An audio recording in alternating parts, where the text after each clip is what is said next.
Picture this. You've been building your wealth for years. You've worked hard, bought an investment property, and planned your retirement around the great Australian dream. But suddenly, the rulebook is changing, and your financial future might look completely different.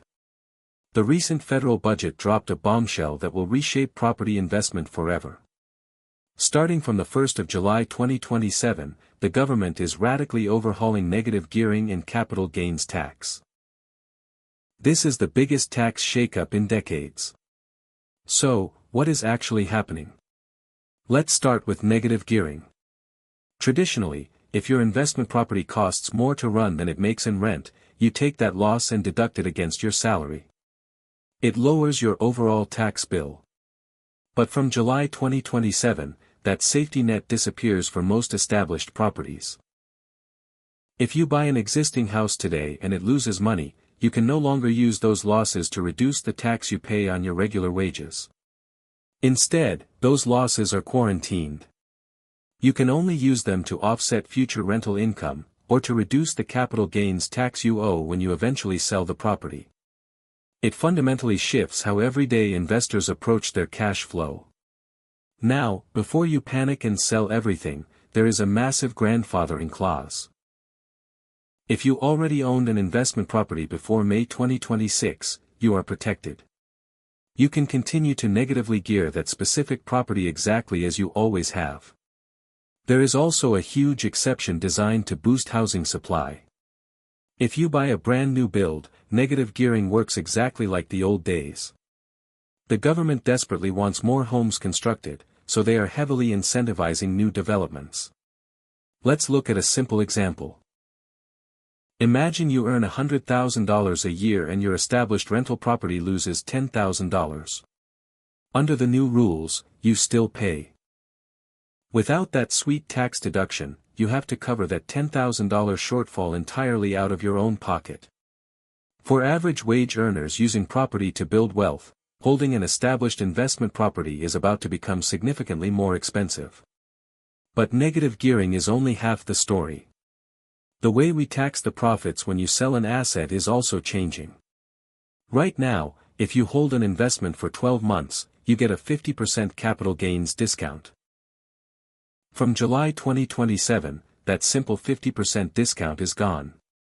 It will be replaced by a cost-based indexation system and a minimum 30% tax rate on your net capital gains. This applies to shares, trusts, and investment properties. Instead of just cutting your profit in half, the government will let you adjust the original purchase price of your asset based on inflation. You only pay tax on the true profit made above that official. For example, say you buy shares for $50,000, and inflation pushes their baseline value to $60,000. If you sell them for $80,000, you only pay tax on that $20,000 gap, not the full $30,000 profit. However, there is a catch. Any net capital gain you make from July 2027 onwards will be hit with a mandatory minimum tax rate of 30%. You can no longer completely minimize your tax by selling during a low-income year. Once again, new residential builds get special treatment here. If you invest in a newly constructed property, the government actually lets you choose. You can pick either the old 50% discount or the new indexation method when you sell. There is another massive shockwave hidden in these reforms. For over 40 years, assets purchased before September 1985 have been completely exempt from capital gains tax. Starting in 2027, those untouched assets are finally being pulled into the tax net. If you hold a pre-1985 asset, or any existing investment, it will essentially be revalued in July 2027. Any growth before that date is treated under the old rules, but any value gained after that date faces the new system. This means you urgently need to know the exact market value of your assets right before the July 2027 cutoff. Property investors and share traders alike are gearing up for an absolute nightmare of paperwork and professional valuation fees. Now, for some good news. The family home remains absolutely sacred. Your primary place of residence is completely exempt from all of these capital gains changes.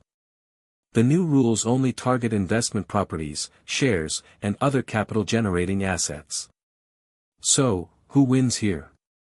First home buyers might see less competition for established houses, and builders will likely see a surge in demand. But for everyday investors relying on property to fund their retirement, the financial math just got brutal. These rules are incredibly complex, and the transition period is going to catch a lot of people off guard. If you want to stay ahead of these tax changes, hit that subscribe button, turn on notifications, and I'll see you next time.